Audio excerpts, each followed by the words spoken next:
Mirta Alzugaray ha venido a visitarnos, nosotros así tocando de oído cuando nos enteramos que se venía el 5º Festival Negro, porque es un tema que nos seduce, que nos apasiona, como tantos temas además no nominados, no nombrados en la ciudad. No hay peor manera de olvidar algo que no nombrarlo nunca más, ¿no?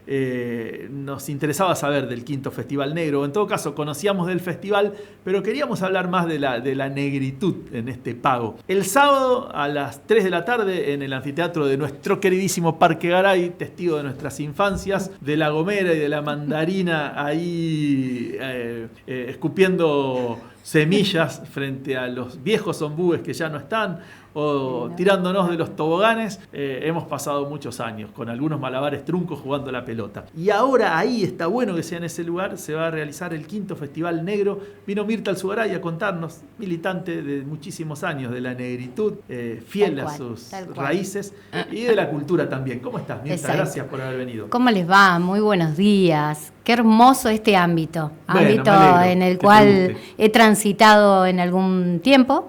Yo me formé en la locución en la radio Voces de la Costa, en Arroyo Leyes, así que amo la radio. Claro. Me gusta. Es un medio ¿Está súper la radio importante. ahí? ¿Está la radio todavía?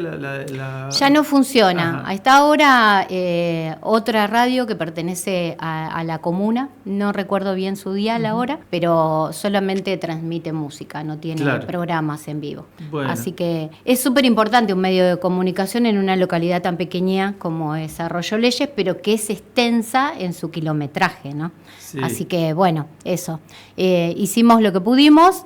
Es complejo sostener un medio de comunicación a pulmón, ¿viste? Cuando no hay toda una estructura detrás. Pero bueno, fue una hermosa experiencia. Bueno. Sí, la radio es muy atractiva siempre. Sí. Y a veces a las radios nosotros estábamos hablando siempre de las localidades de la periferia de la ciudad grande, les van las generales de la ley. Le pasa que el vecino elige, así como pasa que en las ciudades más grandes se han instalado las radios de Buenos Aires. De hecho, nosotros reproducimos una radio de Buenos Aires, la Radio 10. También es verdad que a la radio de la cercanía de las ciudades grandes le cuesta mucho captar la audiencia local, ¿no? Sí, por ahí sos una herramienta al momento que... Cuando se necesita. Claro, sí. Tal cual, como nos sucedió en su momento con la inundación, por ejemplo. Y ahí es ahí donde le encontrás realmente la rendijita por donde meterte en los domicilios y hacerte presente y saber que el vecino te está escuchando, ¿no? Y súper importante. Bueno, Mirta, pero vamos a lo que vamos. Vamos a lo que vamos. 5º Festival Negro. ¿De qué viene? Contanos. Bueno, este año puntualmente viene de la mano de las dos etnicidades que componen nuestro ser argentino, que son la de los pueblos originarios y la de los africanos y sus descendientes en nuestras latitudes. Tomamos esos dos ejes, por un lado, porque bueno, nos constituye como argentinos. Entonces, este año hubo la derogación de una ley, o está en vista, 26.160 creo que es, que habilita los desalojos masivos en las comunidades originarias. Entonces queremos hacer puja para que eso se sepa, se conozca, porque eso hace que esté en un hilo muy delgado la estabilidad de las comunidades originarias. Claro, es una barbaridad. Exactamente. Entonces, bueno, quisimos desde el Festival Negro unirnos como hemos hecho tantas otras veces, porque los pueblos originarios han sido nuestros hermanos para cobijarnos en la época de la esclavitud, cuando los esclavizados huían de sus amos y eran los pueblos originarios los que nos alojaban. Claro. Entonces, bueno, es momento de que unamos nuestras manos, si bien nosotros siempre desde el Festival Negro estamos hermanándonos de alguna manera en algún hecho del festival, pero ahora, bueno, lo hicimos con más convicción. Mirta, y el festival es un festival libre y gratuito porque es en el Anfiteatro del Parque. ¿Y quiénes van a actuar? En el festival es autogestivo desde que nació en el 2018. es con entrada libre y gratuita, es en el Parque Garay, un ambiente completamente abierto. Comienza a las 15 horas con una feria y con un desfile de comparsas. Y después las actuaciones puntuales, no me las voy a acordar todas, pero el cierre, por ejemplo, va a ser con la 3000, que es una banda de cumbia santafesina. Sí, hermosa. Que, bueno, buena parte de ellas la componen personas que viven en la zona de la costa, como Maxi Maglianese, por ejemplo, el Alfredo Oliva, y tantos otros que componen esa banda, y ellos van a hacer el cierre, tipo 11:30, 12 de la noche. Pero vamos a arrancar. O sea que arranca a 3 de la tarde y es... Sí. Tenemos, y te diría que hidratarse. entre 8 y 10 actuaciones seguro durante toda la tarde. Y va a haber una mesa de debate con compañeros de comunidades originarias para charlar sobre esta ley. Eso va a ser al principio del festival. Y también, compañeros que vienen de Rosario, de Chaco, de Entre Ríos, de Buenos Aires, bandas de distintos lugares que militan la afrodescendencia o empatizan con nuestra causa y se suman gratuitamente al festival para actuar sin ningún costo y viajan desde ese lugar para hacer posible este festival. Así que nosotros desde la organización, desde el colectivo que organizamos el Festival Negro, estamos re agradecidos. Bueno, ahí está, recontra pasado el chivo, se pueden dar una vuelta por el Parque Garay el sábado a las 3 de la tarde, ahí el anfiteatro que está sobre Presidente Perón y Suipacha, y se quedan, digo, hay que hidratarse bien, así que buscan en algún kiosquito de la zona. No, va a haber feria. Va a haber feria, en la feria va a haber comestibles y va a haber bebidas. Bien, ahí va. También va a haber artesanías. Para ir a quedarse. Ediciones de libros. Los hermanos de Desvío la Raíz, que es otra comunidad originaria que también nos acompaña desde hace varios años en la organización del festival, van a traer sus verduras agroecológicas. Y también va a haber una exposición de arte, de artes visuales, donde ahí va a haber obras de distintos hermanos afro que traen sus producciones para mostrarla en ese lugar. Bueno, eso está recontrapasado el chivo. Ahora le quiero preguntar a Mirta Alzugaray, esto no lo hemos hablado otras veces, por lo menos no con ella, detrás de cámara no lo hemos hablado, pero digo... ustedes reivindican las raíces negras. Sí. No hay tanta gente en Santa Fe que uno pueda ver en la calle e identificar así con raíces negras. ¿Y de dónde viene tu raíz negra? ¿Qué sabés de tus orígenes? Vos, bien. Mirta Alzugaray. ¿Y qué pasó con nuestros negros en Santa Fe? Bueno, voy a desmitificar esa expresión de que no hay negros en Santa Fe, porque en realidad yo vine caminando desde el Semafe hasta acá y me encontré fácilmente con 20 personas. Ahí va. Hay que saber mirar. A ver. Hay que saber mirar. Viste, como todo, capaz que lo tenemos por delante y si no sabemos dónde tenemos que poner el ojo, se pasa desapercibido. Y esa fue la estrategia, que pasemos desapercibidos. A lo largo de la historia se intentó invisibilizar nuestra presencia desde muchas aristas. Y una es no saber mirarnos al espejo, porque no sabemos de dónde venimos ni sabemos qué característica tendríamos que tener. Las narices anchas, los pelos mota, los labios gruesos, los pómulos altos son africanos. Y si te mirás al espejo y tenés alguna de todas esas características, seguramente que hay sangre negra en tu familia. Entonces hay que saber mirar. No solamente el color de la piel, la melanina, ¿se dice? ¿Sí? La melanina es la que nos convierte en negros o negras. Es nuestro fenotipo, que son esas características físicas que son parte de la etnicidad africana. Aquí, obviamente, en la Argentina estamos recontra mezclados, porque las comunidades originarias también dejaron sus huellas. Y también el español que vino con la conquista y también la segunda migración que hubo después del 1800, que por eso se dice todos bajamos de los barcos, que también es una muy mala expresión, porque si todos bajáramos de los barcos a partir del 1800, ¿qué hubo antes? Nada. ¿Quién liberó esta patria? ¿Quién hizo patria? ¿Quiénes son todos esos caudillos o esos personajes de la historia que veneramos en cada acto de índole nacional. Mirta, y en la ciudad de Santa Fe, ¿sí? Sí. Porque, bueno, ustedes lo citan ahí en el party y por ahí los que tocamos de oído siempre hacemos mención, a lo mejor por el vínculo carnavalero con el negro Arigós, la comparsa de los negros, vamos a principios del siglo XX. ¿Dónde vivían los negros santafesinos? ¿Cuántos eran? ¿Eran una comunidad numerosa? ¿Y qué fue pasando? Porque vos estabas dando algunas características, pero ya en la mezcla. ¿Qué fue pasando con los originales? ¿En dónde se fueron perdiendo? ¿Hubo una política del Estado? ¿Hubo qué? Bien. En realidad los africanos llegaron como esclavizados, o sea, bajo un sistema esclavista. No somos esclavos, sino esclavizados por un sistema. En la época de la colonia, cuando la fundación de Juan de Garay. Claro. Y ya venían negros a asentarse como esclavizados de la mano de sus amos blancos en la primera fundación de Santa Fe, en lo que hoy es Cayastá. Al traslado de Santa Fe a esta nueva locación, los africanos formaban parte de las mismas familias españolas, o sea que habitaban los mismos domicilios, lo que conocemos ahora como el casco histórico.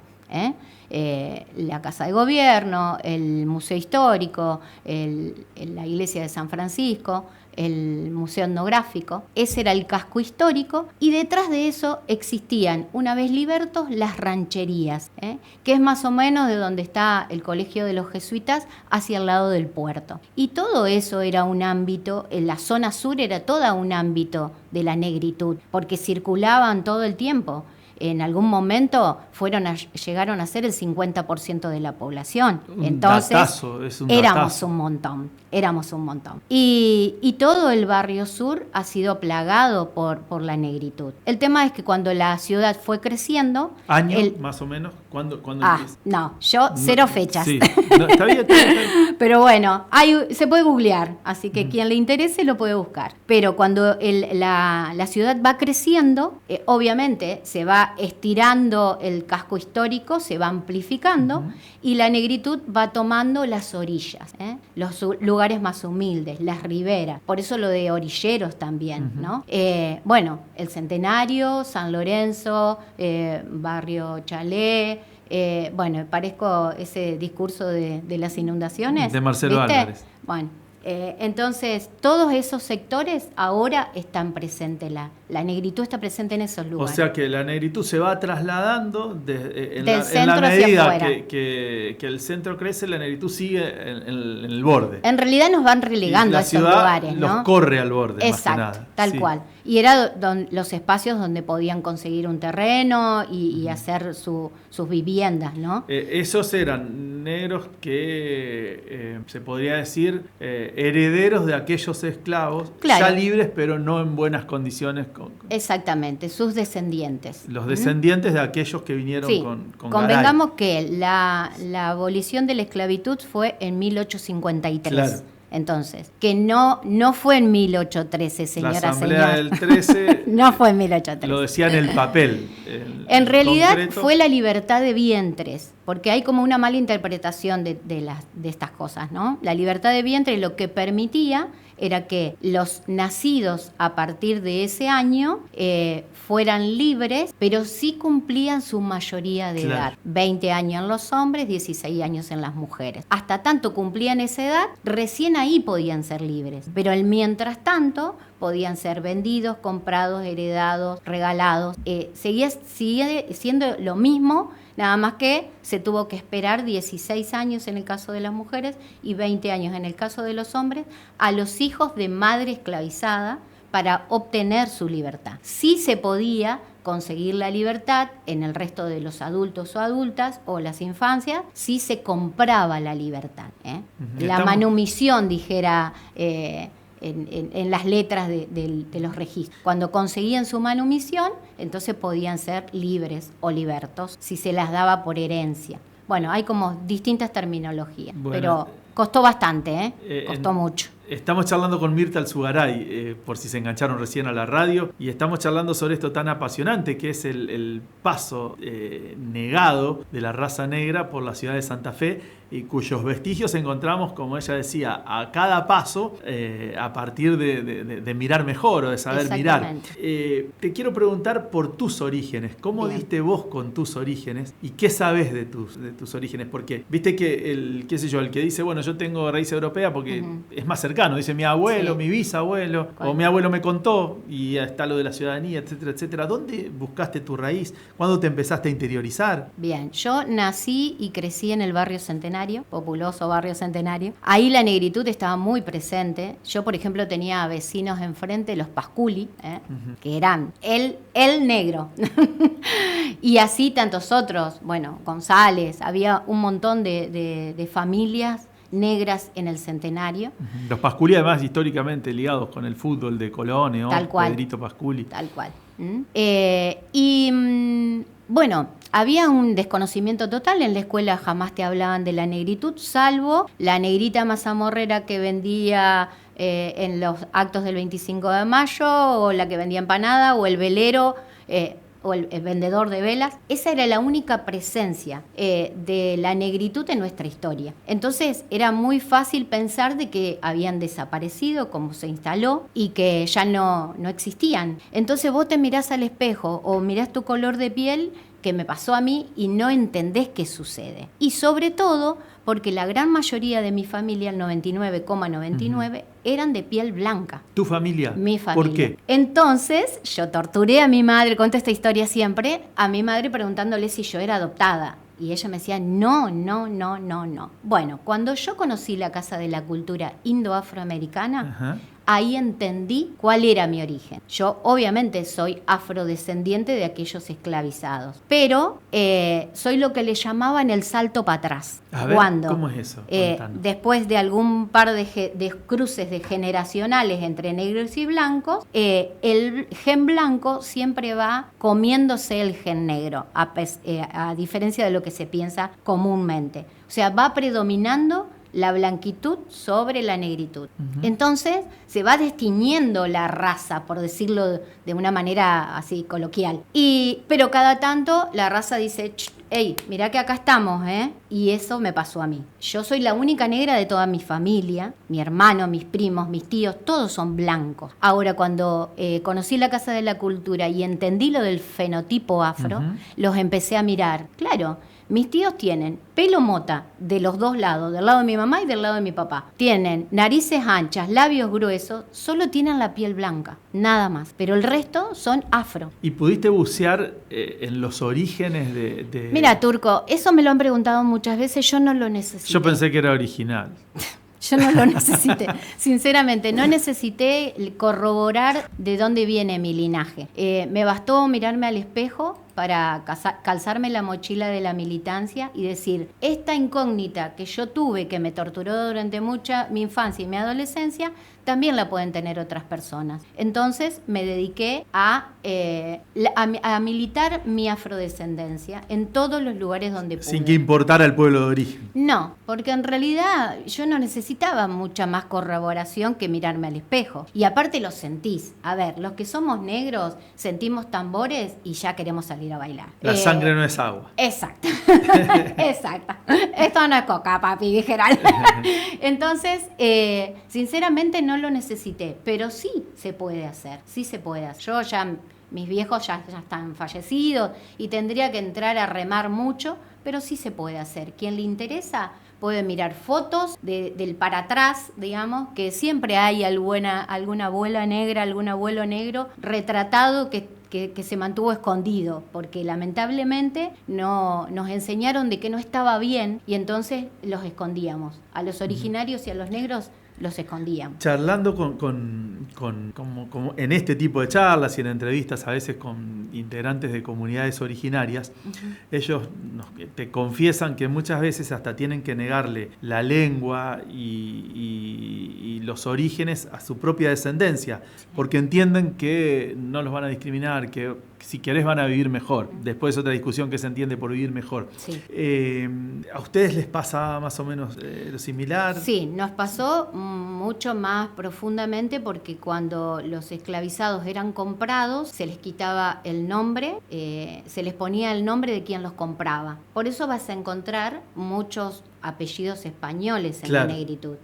O también de la iglesia, porque la iglesia fue uno de los mayores mercaderes de esclavitud. Entonces vas a encontrar los iglesia o los que tienen apellido de alguna congregación. Y también se nos quitó la posibilidad de poder ejercer nuestra religiosidad y nuestra cultura. Obviamente que siempre siempre se rebelaron, ¿no? Y de alguna manera intentaron seguir reproduciendo la cultura. Pero los idiomas, las lenguas las hemos perdido. Solo quedan algunos vestigios en alguna que otra canción que muchas veces reproducimos en los candombes actuales, de alguna palabra. Si bien nuestro idioma castellano está plagado de palabras africanas y de palabras de origen indígena o originario, como me gusta decir a mí. Entonces, a ver, la palabra quilombo, que la utilizamos cotidianamente. Que es la primera que se nos viene porque todos la usamos. Sí. Bueno, y sin embargo, siempre tienen como connotaciones peyorativas. El quilombo es un desorden, es desagradable cuando algo no está bien. Y en realidad, para los africanos, la palabra quilombo tiene otro significado. Es el lugar de libertad, el lugar donde los negros podían bailar su música, podían ejercer su religión y eran libres. Eso es el quilombo en realidad. Y hubo un famoso quilombo en Brasil, que es el quilombo dos Palmares, que resistió al embate portugués durante 100 años. O sea, los negros estuvieron casi 100 años evitando que los españoles que los portugueses los volvieran a esclavizar. Y entonces eso quiere decir la palabra quilombo. Y vas a encontrar, pero 1.000.000 de palabras en nuestra cotidianidad que tienen ese origen. La palabra mina, la palabra, bueno, no sé, no se me ocurren muchas ahora, pero está muy plagado nuestro idioma de palabras que las utilizamos cotidianamente y que son de origen africano.